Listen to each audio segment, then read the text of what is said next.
Welcome to True Crime Pulse, where we dive into some of the most shocking and disturbing crime cases. Today's episode takes us to San Antonio, Texas, where a beloved baker's life was tragically cut short. As the investigation unfolded, it revealed a tangled web of deceit, betrayal, and a shocking affair that must be seen to be believed. Rebecca Becky Fredrickson was a 31-year-old woman in San Antonio, known for her warm personality and her exceptional baking skills. She owned and operated Sweet Treats, a popular neighborhood bakery famous for its delectable pastries, especially her signature chocolate chip cookies and pumpkin spice muffins, a hit among millennials. Becky's loyal customers had frequented her bakery since it opened, a true testament to her skill and kindness.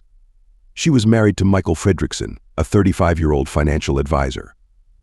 They had been married for 5 years after meeting at a friend's wedding, and to outsiders, their life seemed idyllic. They lived in a cozy, single-story home not far from Sweet Treats, and Becky was known for giving back, often donating cakes to schools and local events, like the San Antonio Christmas Parade. Yet, in the months before her death, Becky felt a growing unease. Michael had become distant, often working late, and showing less interest in their marriage, even after Becky's endometriosis diagnosis, a condition that made her dream of starting a family more challenging.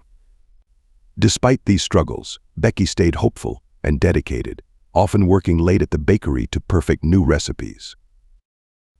In September 2019, Becky was already gearing up for the holiday season and had begun planning Halloween-themed treats, which were always a customer favorite. But as she focused on her work, she couldn't shake the feeling that something was wrong in her personal life. Whenever she tried to bring up her concerns, Michael dismissed them, leaving her to wonder what might be amiss. Friends and customers remembered Becky as kind-hearted, generous, and hardworking, the sort of person who would go out of her way to help others, always greeting them warmly. Her death would leave a deep void in her community. On the morning of September 15, 2019, around 7:30 a.m., Becky's lifeless body was discovered in her kitchen. It was a warm Sunday morning, and the city was just waking up. Her neighbor, Karen Simmons, a retired teacher, was the one who found her. Karen noticed that Sweet Treats hadn't opened on time, which was unusual. Concerned, she went to Becky's nearby home to check in. When she arrived, she found the front door slightly ajar, a disturbing sight, as Becky was always careful to lock up, especially after a recent string of break-ins in the area. Karen entered and called for Becky, but there was no response. The house was tidy except for the kitchen. As Karen stepped into the kitchen, she was met with a horrifying scene. Becky lay on the floor in a pool of blood, with her rolling pin usually on the counter beside her, stained with blood. The once welcoming kitchen, where Becky had created countless treats, was now a crime scene. Shocked but composed enough to call 911, Karen reported what she had found. When the police arrived, they found Karen standing outside, shaken and tearful. She could barely speak, and officers helped her to a nearby bench to sit down.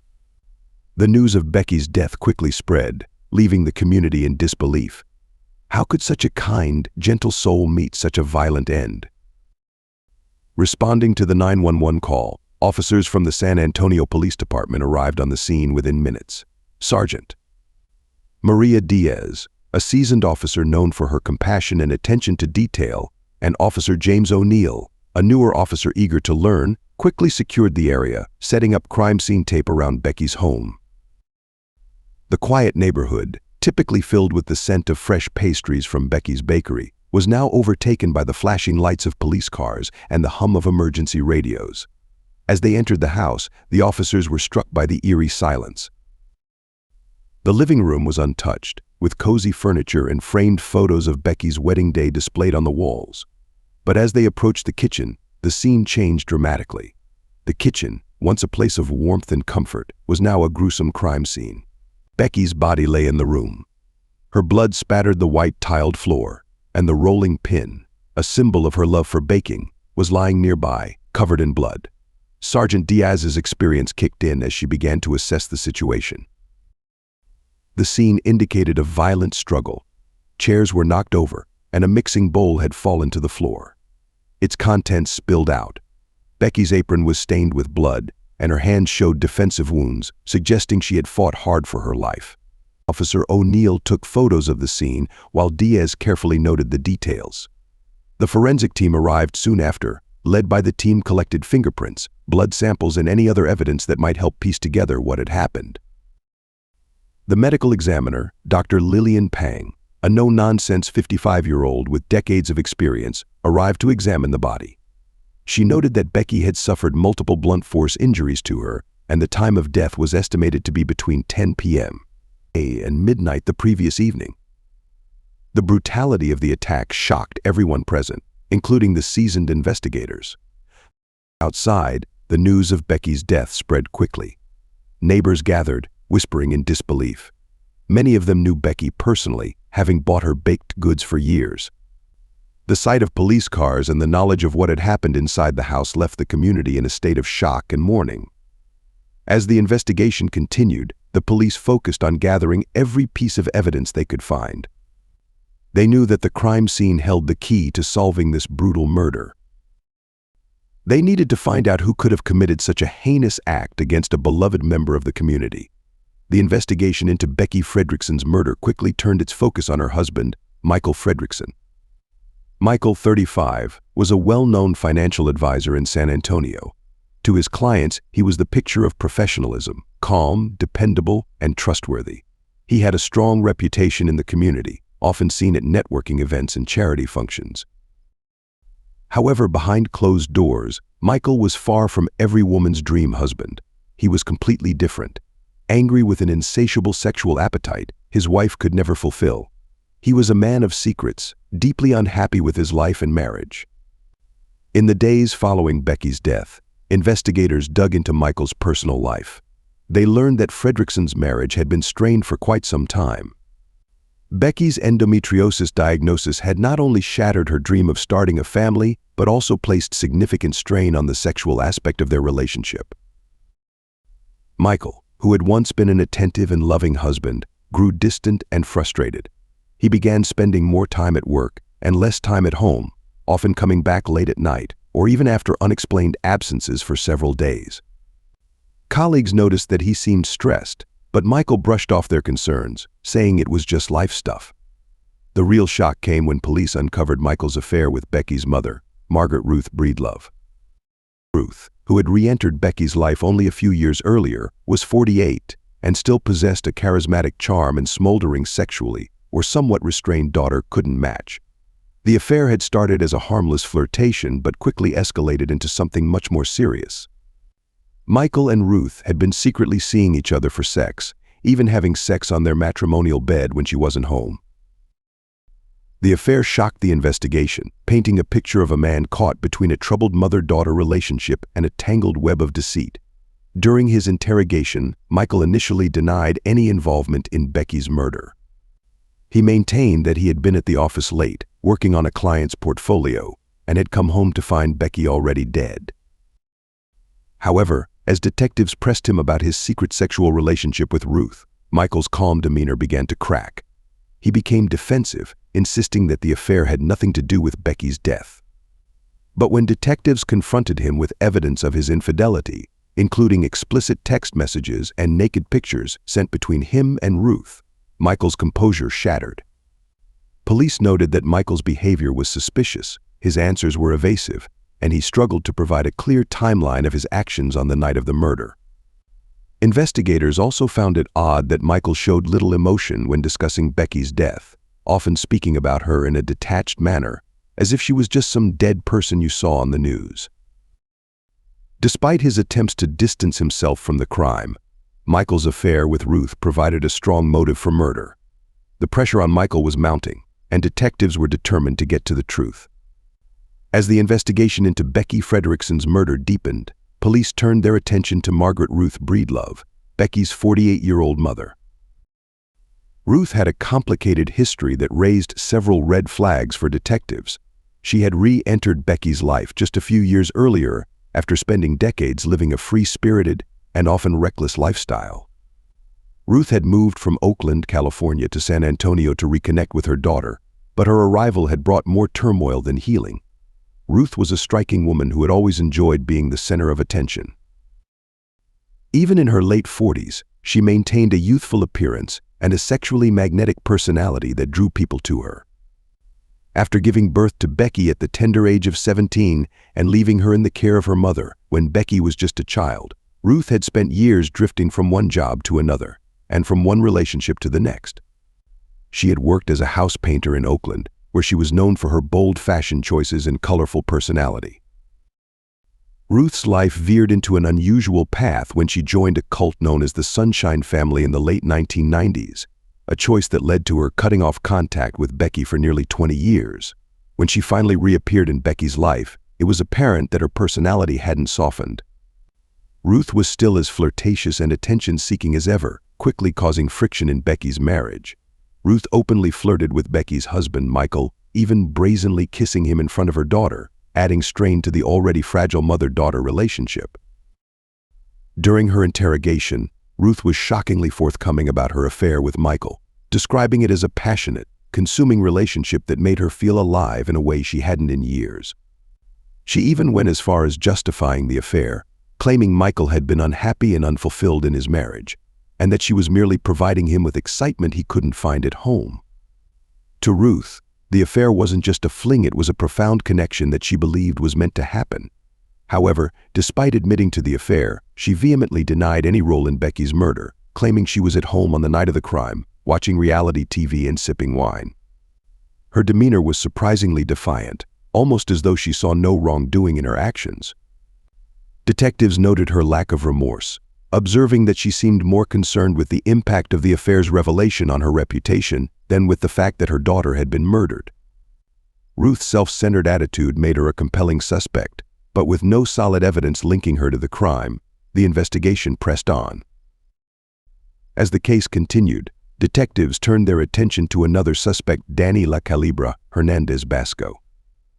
Danny, a 22-year-old originally from Tamaulipas, Mexico, was a well-known troublemaker with a history of theft, assault, and drug-related charges. His nickname, La Calibra, meaning the snake, was a testament to his reputation for being sly and dangerous. Danny's presence around the neighborhood and his reputation for intimidation had made locals wary. In the weeks before Becky's murder, he had been seen loitering near her bakery multiple times, often lurking in the shadows in dark clothing, fueling rumors about his involvement in illicit activities.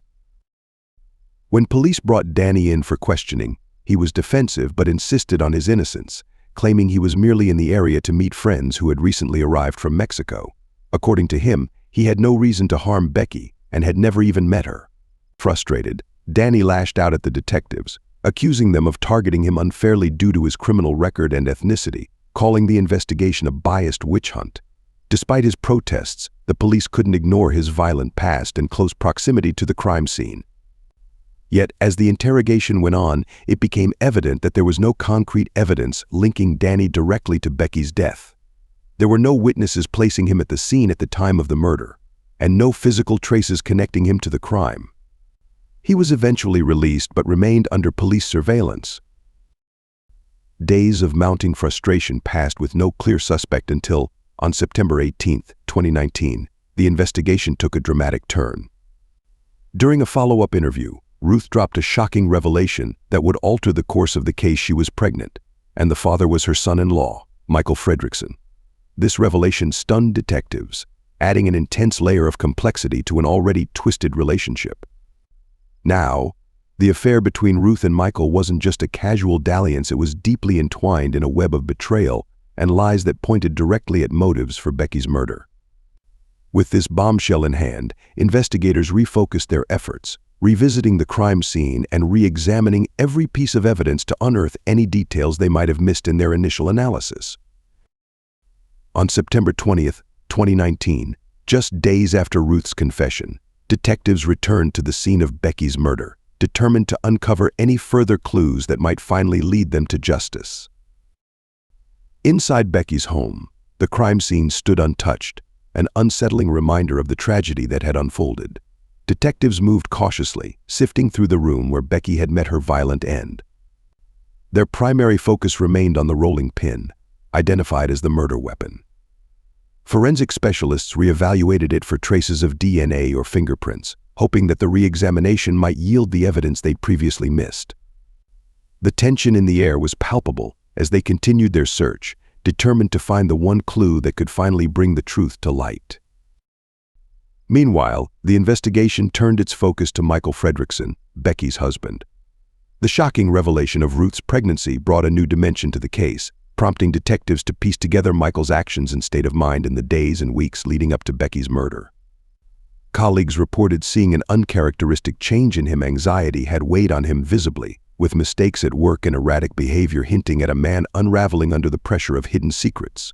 Friends close to the family observed that he had distanced himself from both his wife and Ruth, but few had realized just how deeply the affair with his mother-in-law was affecting him.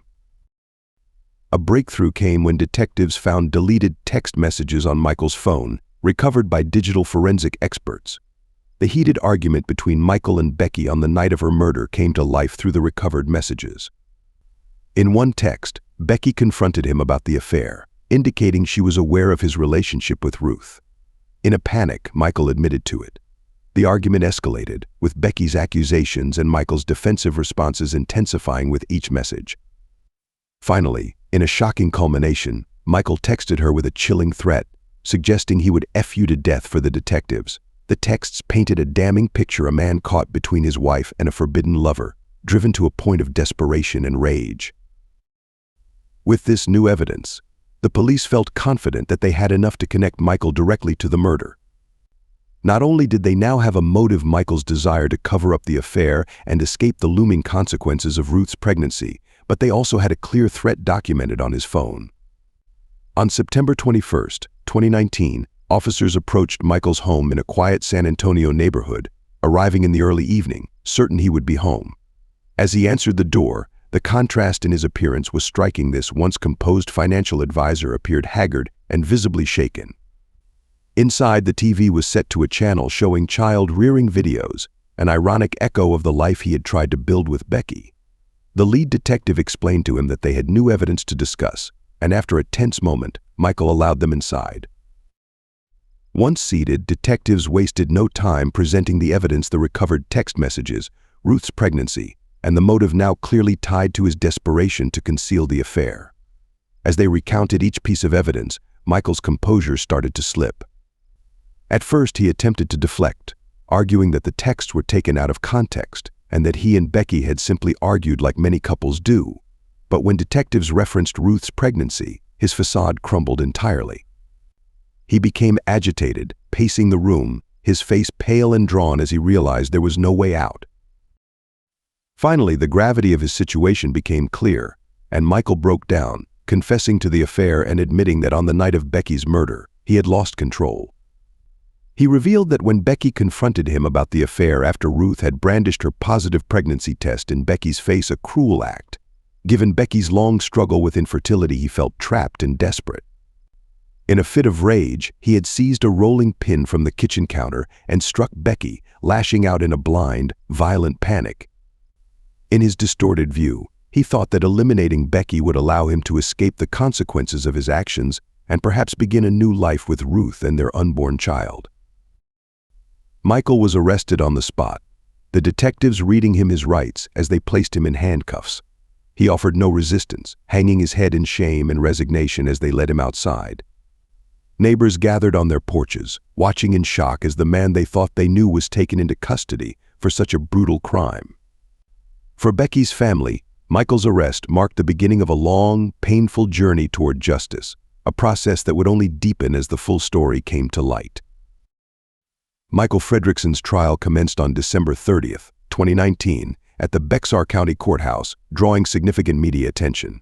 Reporters from local outlets like KSA-12 and the San Antonio Express News gathered outside the courthouse, eager to cover the details of a case that had shocked the community. The prosecution, led by Assistant District Attorney Lisa Perez-Brito, painted a chilling portrait of Michael as a man overwhelmed by the web of lies and betrayal he had spun. Perez-Brito, known for her methodical and relentless approach, argued that Michael had brutally murdered his wife in a desperate attempt to escape the consequences of his affair and Ruth's pregnancy. She methodically laid out the recovered text messages, the pregnancy revelation, and Michael's confession, building a strong case around the motive and the events leading up to Becky's death. The defense, led by Mark Caldwell, attempted to portray Michael as a man driven to the edge by extreme emotional stress. Caldwell argued that the murder was a tragic accident, a result of a heated argument spiraling out of control rather than a premeditated act. He urged the jury to consider Michael's previously clean record and the emotional strain he had been under. However, the prosecution's evidence, particularly the text messages and Michael's admission of guilt, proved too compelling for the defense's argument to sway the jury. Throughout the trial, Becky's family sat in the courtroom, their grief palpable, as they listened to each witness recount the events leading to her death. After a week of testimony, the jury deliberated for 6 hours before reaching a verdict. On January 7, 2020, Michael Fredrickson was found guilty of first-degree murder. The judge handed down a life sentence without the possibility of parole, a decision that brought a measure of relief to Becky's loved ones, though the emotional scars left by the tragedy would remain for years to come. For the San Antonio community, the case became a somber reminder of how swiftly life can unravel in the wake of betrayal and secrecy. Michael began his life sentence at the William P. Abbey unit, where he was left to grapple with the choices that had led him there, his reputation ruined and his life forever altered. Ruth, ostracized by the community, moved away to escape the notoriety that now surrounded her. The pregnancy, once a source of excitement, became a painful reminder of the destruction she had helped cause. Unable to keep the child, Ruth ultimately decided to place the baby up for adoption, hoping to provide the child with a life untouched by the darkness of the past. As months turned to years, the story of Becky Fredrickson's murder faded from public consciousness, yet the loss remained a painful wound for her family and friends. For those who had known her, the memory of Becky's kindness and the life she could have led served as a constant reminder of the senseless violence that had stolen her away. The impact of her tragic death rippled through the lives of all involved, an enduring legacy of love and loss in a case that would remain one of the most tragic chapters in San Antonio's history.